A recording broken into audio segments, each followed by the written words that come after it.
Assalamualaikum warahmatullahi wabarakatuh. Salam Golden Habit. Alhamdulillah, puji syukur kita panjatkan kehadirat Allah Subhanahu wa Ta'ala yang telah mempertemukan kita kembali dalam acara Golden Habit bersama Ustadz Dr. Agus Sukaca, Magister Kesehatan. Baiklah, sebelum kita mengupas dan membahas tentang Golden Habit, kita saksikan tayangan yang berikut ini.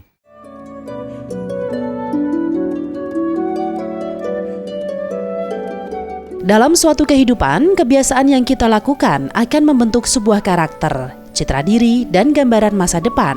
Kebiasaan yang baik akan membentuk karakter dan citra diri yang baik. Untuk itulah, bagi setiap muslim, memiliki kebiasaan baik amatlah penting. Rasulullah Shallallahu Alaihi Wasallam dalam hadis riwayat Ibnu Majah memerintahkan kita melakukan perbuatan baik terus-menerus hingga menjadi kebiasaan. Rasulullah juga menyatakan bahwa sebaik-baiknya amal adalah yang menjadi kebiasaan meskipun sedikit.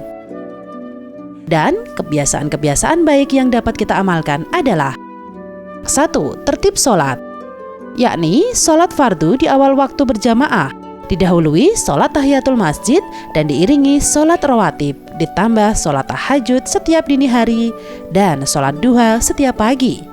2. Tertib puasa sunnah. Anda bisa memilih puasa 3 hari sebulan atau puasa Senin Kamis atau seperti puasa Nabi Daud. 3. Tertib zakat atau infak sedekah minimal 2,5% dari total penghasilan yang dibayarkan di depan. 4. Tertib adab, yakni beraktivitas sesuai adab Islam. 5. Tertib tadarus Al-Quran setiap hari dan khatam setiap bulan. 6. Tertib membaca buku-buku positif minimal 1 jam per hari. 7. Tertib menghadiri taklim atau pengajian minimal sekali seminggu. 8. Tertib berjamaah dan berorganisasi. Dan yang terakhir, selalu berpikir positif. Dengan melakukan kebiasaan-kebiasaan baik tersebut, kita akan menjadi sosok yang memiliki kepribadian dan karakter yang baik, bahkan bermanfaat bagi masyarakat, negara, dan bangsa.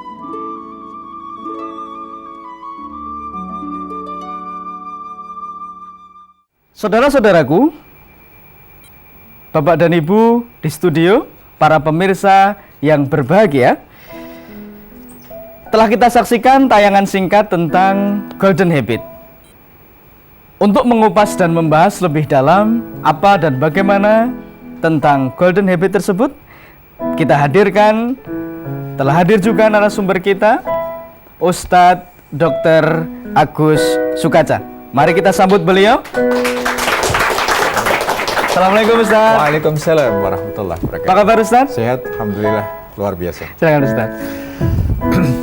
Assalamualaikum warahmatullahi wabarakatuh. Waalaikumsalam warahmatullahi wabarakatuh. Salam Golden Habit. Senang bertemu Anda pada kesempatan kali ini. Baik, terima kasih Ustaz. Saudara-saudaraku, hadirin di studio, para pemirsa yang berada di rumah, acara Golden Habit bermaksud untuk memberikan motivasi kepada diri kita untuk mempunyai kebiasaan-kebiasaan yang hebat. Karena dengan kebiasaan yang hebat tersebut, kita pasti akan meraih masa depan yang gemilang. Nah, topik kita kali ini tentunya ini adalah topik yang menarik, topik yang akan membuat kita mendapatkan pencerahan. Topik kita kali ini adalah kita makhluk yang luar biasa. Tepuk tangan Bapak dan Ibu. Ustadz, mohon maaf ini Ustadz, dari topik yang akan kita bahas ini adalah kita makhluk yang luar biasa. Betul, nah, betul. Apa Ustadz ini yang luar biasa dari diri kita? Silahkan Ustadz. Ya, hadirin dan pemirsa yang berbahagia, sesungguhnya Allah menciptakan kita sebagai makhluk yang amat luar biasa. Allah sendiri berfirman di dalam surah At-Tin, laqad khalaqnal insana fi ahsani taqwim. Sungguh telah Allah ciptakan manusia dalam keadaan sebaik-baik makhluk. Ini Allah sendiri menyatakan bahwa manusia itu sesungguhnya makhluk terbaik, asal dia mampu menjaga kebaikannya. Ayat selanjutnya melanjutkan, dia kalau tidak mampu menjaga akan menjadi sejelek-jelek makhluk, kecuali yang beriman dan beramal soleh. Itu kuncinya. Dan di mana letak keluar biasaan kita? Mungkin di antara para hadirin mengetahui, kalau kita belajar sedikit ilmu biologi, kita akan tahu bahwa dulu pada masa konsepsi, masa pembuahan, antara ayah kita dengan ibu kita bertemu, itu ayah kita mendonasikan sperma, sebagaimana Allah firmankan bahwa kita ini diciptakan mimaniyin yumna, dari air mani yang terpancarkan. Nah, pancaran air mani dari ayah kita itu mengandung kurang lebih 5 juta, bahkan lebih sel-sel sperma. Jadi dari 5 juta tadi, hanya satu yang berlari paling cepat, mereka adu cepat menuju sel telur milik ibu kita. Begitu ada satu sel sperma yang masuk ke dalam sel telur, maka sel telur ibu kita tadi menjadi tidak bisa dimasuki oleh yang lain. Sehingga dari jumlah 5 juta sel sperma yang didonorkan ayah tadi, hanya satu yang kemudian menyatu dengan sel telur ibu dan jadilah kita. Yang 5 juta tadi bagaimana? Semuanya mati kecuali satu. Jadi Pak Budi dan para pemirsa, keluar biasaan pertama kita adalah kita sudah memenangkan kompetisi dari lebih 5 juta calon manusia. Sehingga Anda ini sesungguhnya amat luar biasa. Karena kalau mau masuk perguruan tinggi negeri sekalipun, sekarang kompetisinya paling 1 banding berapa ratus, maksimal berapa ribu. Tapi dulu pada waktu kita mau diciptakan oleh Allah, kita sudah memenangkan kompetisi dari lebih 5 juta calon pesaing-pesaing kita. Jadi Anda adalah orang-orang yang luar biasa. Ini yang pertama.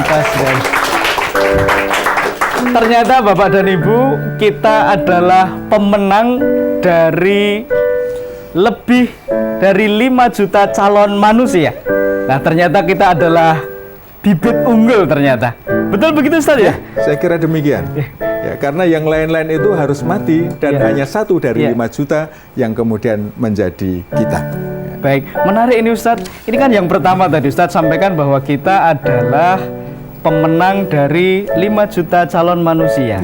Nah, kira-kira yang kedua Ustaz, apa keunggulan kita, keunggulan manusia sehingga kita disebut makhluk yang luar biasa? Silakan Ustaz. Masih ada lagi keunggulan kita.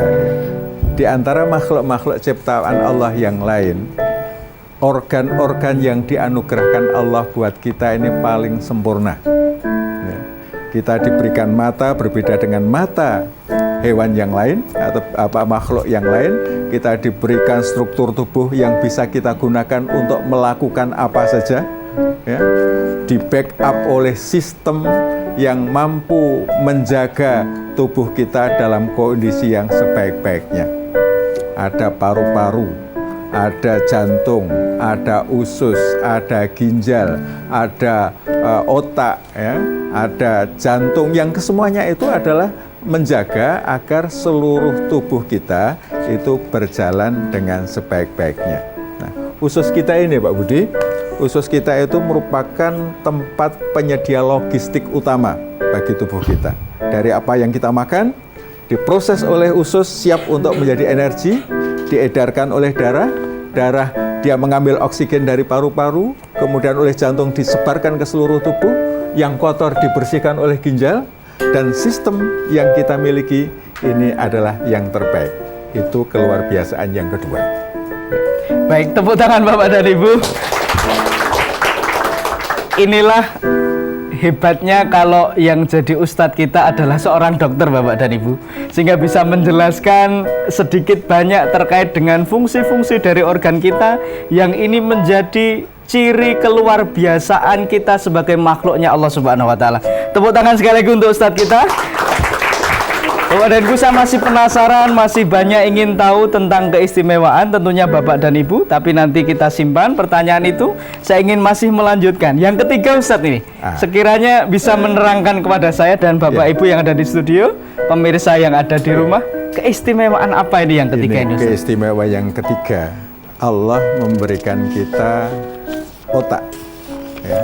Di dalam otak itu ada pikiran, yang dengan pikiran itu kita bisa mengembangkan diri menjadi luar biasa. Ya. Kita lihat apa yang terjadi di sekitar kita. Burung pipit sejak zaman nenek moyang sampai sekarang membuat rumah tidak pernah berubah. Karena dia meskipun punya otak, tetapi tidak punya pikiran. Ya. Kita punya otak yang di dalamnya kita bisa memikir dan bisa mengembangkan ciptaan-ciptaan Allah yang ada ini menjadi sesuatu yang lebih luar biasa. Ya. Meramu ciptaan-ciptaan Allah menjadi sesuatu yang luar biasa. Misalnya, di dalam hal transportasi, dulu ya, pada zaman Nabi, orang kalau melakukan perjalanan jauh naik apa? Onta, betul. Naik onta. Selain onta, Kuda. kuda. Ya. Ada lagi kedelai. Keledai. Ya, bukan kedelai. Kedelai nggak bisa naik, tapi keledai bisa dinaiki. Itu menjadi alat transportasi yang memang sudah disediakan Allah buat kita. Ya. Tetapi kalau kita naik onta, perjalanan jauh kita harus tempuh berbulan-bulan. Ya. Dari Makkah ke Madinah saja tidak cukup sehari 2 hari kita naik onta, perlu waktu panjang. Nah, dengan adanya pikiran kita, maka orang mengembangkan alat transportasi, ya, dengan besi yang dirangkai-rangkai, awalnya ditarik dengan kuda, ya, lama-lama kuda digantikan mesin, sehingga kita bisa berlari lebih kencang, ya. Yang semula mesin di darat, kemudian bisa diciptakan yang bisa terbang, sehingga untuk naik haji, ya, kalau zaman dulu, ya, zaman mungkin tahun-tahun 30-an masih perlu waktu berbulan-bulan untuk sampai ke Makkah, ya. Tapi sekarang kita mulai terbang dari Jakarta, 11 jam kemudian kita sudah bisa mencapai ke Tanah Suci dalam waktu yang dekat. Ini apa? Ini adalah berkat pikiran. Termasuk ini Anda semua yang ada di studio, ini dilihat oleh pemirsa dari berbagai pelosok dengan teknologi televisi. Ini akibat apa? Akibat pikiran yang dikembangkan oleh manusia, mengembangkan teknologi komunikasi, sehingga kita berbicara di ruangan yang terbatas ini bisa diakses oleh banyak orang. Inilah hebatnya pikiran yang Allah anugerahkan buat kita, bisa mengembangkan diri yang kita tidak tahu batasnya sampai di mana. Tetapi yang jelas sampai sekarang pun juga masih terus berkembang. Begitu, Pak. Mumtaz, luar biasa Ustadz. Jadi yang ketiga Bapak dan Ibu, saudara saya sekalian, pemirsa dimanapun Anda berada, pikiran adalah anugerah yang diberikan oleh Allah, itulah keistimewaan kita diantaranya. Ustadz, masih ada lagi Ustadz? Oh masih. Karena kelihatannya Ustadz masih banyak menyimpan ini terkait masih dengan banyak, keistimewaan manusia sebagai makhluk Allah Ta'ala. Untuk itu silakan mungkin Ustadz. Ya, masih ada lagi, tidak hanya dengan pikiran. Ternyata Allah menganugerahkan di dalam makhluknya itu sel-sel yang merupakan bagian struktur terkecil di dalam tubuh kita.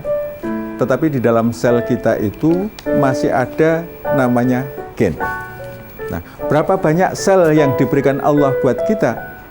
Ternyata menurut penyelidikan para ahli, dalam 1 kilogram berat badan kita itu ada kurang lebih 1 triliun sel. Jadi Anda punya berat badan berapa? 100. Berapa Mas? 65. Kalau Anda yang punya berat badan 65 kg, ya, itu berarti mempunyai 65 triliun sel. Ya, banyak sekali. Bayangkan 1 triliun itu sama dengan 1.000 miliar. Ya. 1.000 miliar itu sama dengan 1 miliar sama dengan 1.000 juta. Dan 1 juta 1.000 ribu. Nah, dapat dibayangkan berapa banyaknya sel yang kita miliki. Dan istimewanya, di dalam setiap sel itu di dalamnya ada intinya. Nah, dan di dalam inti ada yang disebut dengan DNA yang kita kenal sebagai gen. Gen ini merupakan cetak biru kehidupan kita. Semuanya tersimpan dengan sangat rapi di dalam gen kita. Gen-gen kita yang berada di dalam dari rambut, ya, kemudian hidung, tangan, kuku, semuanya mempunyai kode yang sama. Sehingga dari informasi gen ini bisa diciptakan makhluk baru. Pernah mendengar teknologi cloning? Ya, ada yang pernah cloning? Ya, cloning itu menciptakan atau membentuk makhluk baru dari struktur gen yang ada. Manusia telah berhasil mengkloning seekor domba yang diambilkan dari gen yang terdapat di dalam kelenjar susu. Akhirnya muncul domba yang mempunyai sifat yang sama dengan induknya. Jadi ini merupakan cetak biru kehidupan kita berada di dalam gen. Dan istimewanya, Pak Budi, gen kita itu sangat kecil sekali, ya. Beratnya hanya kurang lebih 1/200 miliar gram. Bayangkan ya, 1/200 miliar gram. Sangat kecil sekali. Dan kalau seluruh gen penduduk di dunia ini dikumpulkan, maka beratnya hanya kurang lebih 1 butir beras. 1 butir ya, beras. 1 butir beras. Itu sudah menyimpan informasi yang ada pada diri manusia. Sehingga kalau Allah misalnya mau memindahkan manusia yang ada di dunia ini ke alam akhirat, tidak perlu membawa sekian banyak jasad, ya. Cukup dipindahkan gen yang kecil tadi, maka di sana sudah bisa diklon makhluk yang mirip dengan apa yang dilakukan di dunia. Tentu dengan rumus-rumus tertentu. Dan istimewanya, di dalam gen ini Allah telah menginstalkan semua potensi kemampuan yang bisa kita miliki. Fa'alhamaha fujuraha wa taqwaha. Allah telah menginstalkan sifat-sifat fujur, sifat-sifat tidak baik, ya, dan sifat-sifat takwa. Semuanya bisa kita lakukan. Kita bisa menjadi negatif, kita bisa menjadi positif, tergantung mana yang kita pilih. Karena Allah juga membekali kita tombol nyala padam. Kita boleh menyalakan yang positif, kita boleh memadamkan yang negatif, maka kita akan menjadi orang yang positif. Tetapi kalau kita membiarkan gen-gen negatif itu menyala, maka kita akan menjadi negatif. Inilah keistimewaan gen yang Allah berikan buat kita, yang konon menurut para ahli, dari sejumlah gen itu yang aktif itu baru 5-10%. Kita masih menyisakan 90% lebih yang belum aktif, dan itu merupakan potensi kemampuan kita yang luar biasa. Jadi sesungguhnya kita mempunyai potensi yang sangat luar biasa. Sayangnya kita sering membatasi dengan mengatakan saya tidak bisa. Padahal Allah memberikan kemampuan yang kita tidak tahu batasnya. Oleh karena itu, orang yang mau sukses jangan membatasi diri dengan mengatakan saya tidak bisa. Baik, tepuk tangan Bapak dan Ibu. Luar biasa sekali Ustadz Mumtaz. Jadi Bapak dan Ibu, saudara-saudaraku, pemirsa dimanapun Anda berada, masih 95 gen, 95% Ustadz, ya, yang belum dimaksimalkan anugerah Allah yang diberikan kepada diri kita. Nah, kira-kira ini Bapak dan Ibu, sanggup apa tidak kira-kira 95% kita maksimalkan menjadi angka yang paling maksimal pada diri pribadi kita masing-masing? Sanggupkah? Sanggup? Sanggup? Insya Allah mudah-mudahan Allah memberikan kemudahan kepada kita. Meskipun sanggup sulit. Oh gitu ya, Ustaz, Karena ya? potensi 95% itu manusia terbaik di dunia. Itu Manusia baru kurang terbaik. lebih 10% yang aktif 10%. gen-gennya. Baik. Jadi potensi luar biasa kalau kita mampu mengoptimalkan sampai 10% saja, maka kita sudah menjadi manusia yang sangat luar biasa. Ya, dan tidak mungkin sampai 95%, apalagi 100%. Itu persoalannya. Baik, Bapak dan Ibu, 10% ternyata mudah-mudahan kita bisa. Kita bisa? Insya Allah bisa. Tepuk tangan untuk kita semua. Ustadz, ini semakin menarik perbincangan kita, semakin membuat saya juga penasaran. Bapak Ibu di studio, pemirsa yang ada di rumah tentunya juga bertanya-tanya, apa betul keistimewaan tadi benar adanya pada diri saya pribadi, diri pemirsa, Bapak Ibu di studio, apakah ini betul-betul keistimewaan yang diberikan oleh Allah? Karena tadi kalau kita simak Bapak dan Ibu, pemirsa dimanapun Anda berada, tadi kita diberikan penjelasan oleh Ustadz kita makhluk yang luar biasa karena kita pemenang dari 5 juta calon manusia. Kemudian kita diberikan struktur tubuh yang sempurna dibandingkan dengan makhluk-makhluk yang lain. Dan yang ketiga, ada gen yang diberikan oleh Allah Ta'ala yang ini akan memberikan potensi yang begitu hebat pada diri kita. Nah, apakah betul ini? Mungkin kita akan membahas lebih dalam. Saudara-saudaraku, Bapak Ibu di studio, pemirsa dimanapun Anda berada, semakin menarik tadi uraian dari Dr. Agus Sukaca, Magister Kesehatan, memberikan keterangan kepada kita tentang keistimewaan manusia. Di antaranya tadi bisa kita lihat, kita adalah makhluk yang luar biasa karena kita adalah pemenang dari 5 juta calon manusia. Kitalah manusianya. Kemudian yang kedua, Allah memberikan karunia kepada kita. Kita diberikan struktur tubuh yang sempurna. Dibandingkan dengan makhluk Allah yang lain, manusialah yang diberikan struktur tubuh yang sempurna. Kemudian yang ketiga, ada gen yang diberikan oleh Allah Subhanahu wa Ta'ala, di mana gen ini adalah merupakan potensi yang bisa kita maksimalkan sebagai makhluk Allah Subhanahu wa Ta'ala. Nah, dan tentunya masih banyak sekali keistimewaan karunia yang diberikan oleh Allah Subhanahu wa Ta'ala. Bapak dan Ibu, saudara-saudaraku, pemirsa yang ada di studio dan pemirsa yang ada di rumah, kita akan break sejenak.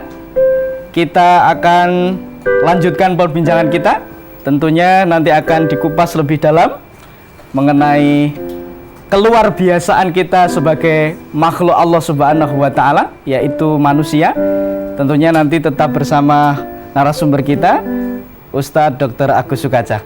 Kita berikan waktu sejenak untuk break tayangan yang berikut ini. Untuk itu, tetap di Golden Habit.